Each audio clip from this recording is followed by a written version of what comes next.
kind of composting, but we need to do it the right way. So Carson Arthur is here to show us what we're doing right and what we're doing wrong.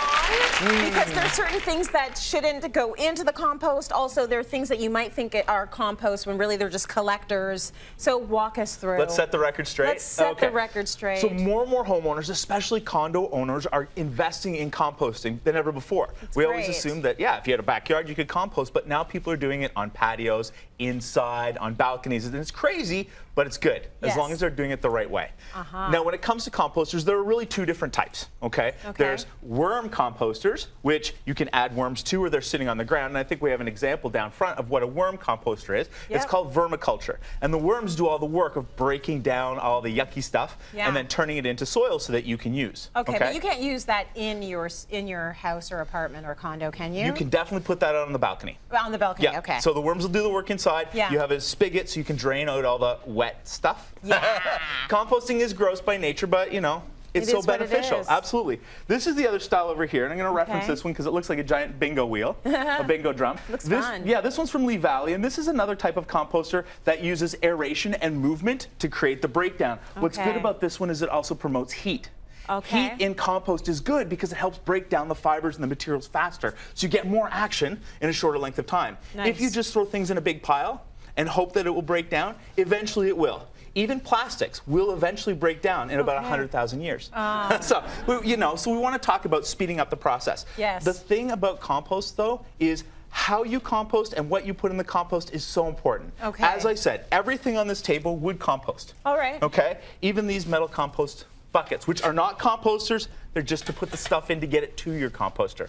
So if you have this under your sink, in your kitchen, this is your collector. This is your collector. You can technically compost in that, but the fragrance, no, nobody wants to do that. So we're going to play a little game today about what people think you should and shouldn't compost. We'll test the audience on this one.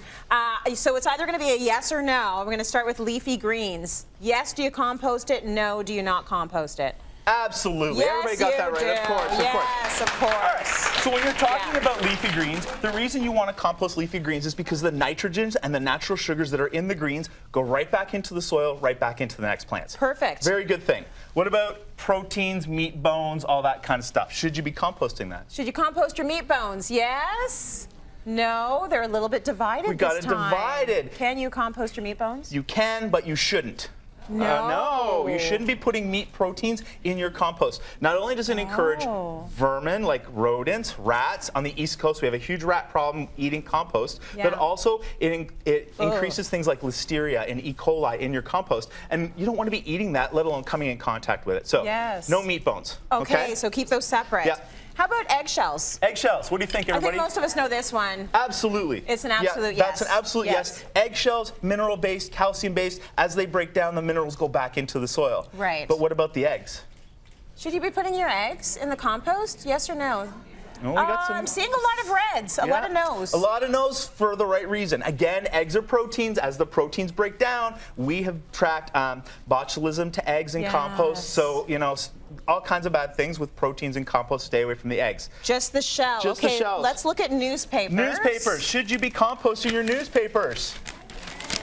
Yes, it's true. Is it true? Absolutely. The fibers in newspapers will slowly break down, but the ink that we use in today's newspapers are either water-based or soy-based.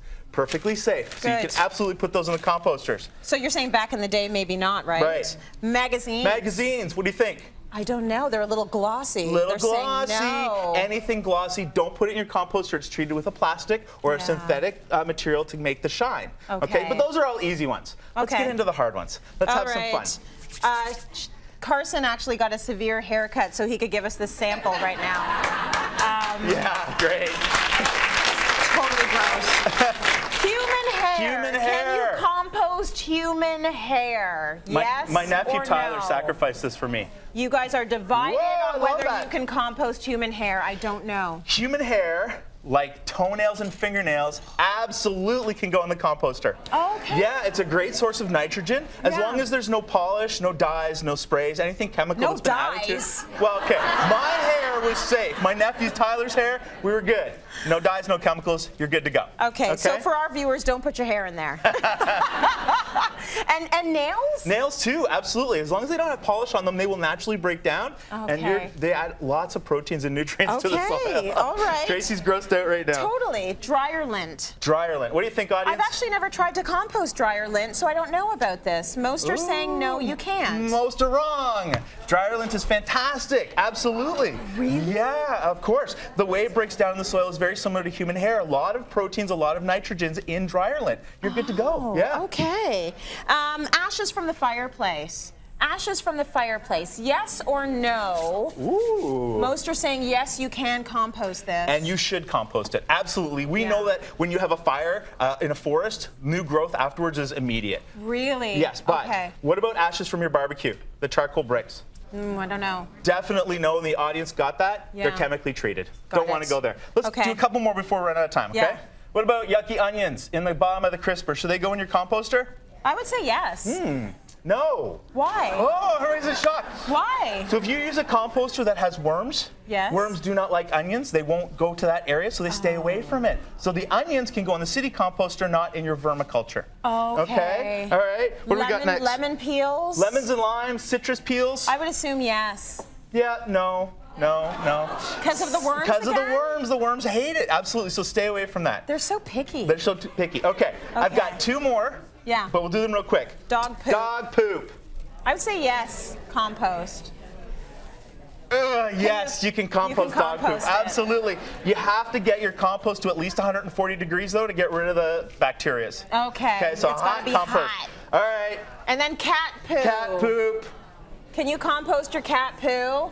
I want to see those paddles in the air. Can you Hello? compost your cat poo? Mostly no, a few yeses. Yeah, no, you should not compost cat poo. There's stuff in there, isn't there? Cat poo is full of listeria and all Listeria. kinds of bacteria. You can technically do it, just don't do it, okay? But Okay. cat litter, surprisingly, the Yeah. corn-based cat litter, you're good to go. Corn-based cat litter. Absolutely, Go ahead and compost it. This has been very good. Fun stuff. I love And that people so got it wrong. gross. And I so like gross. that.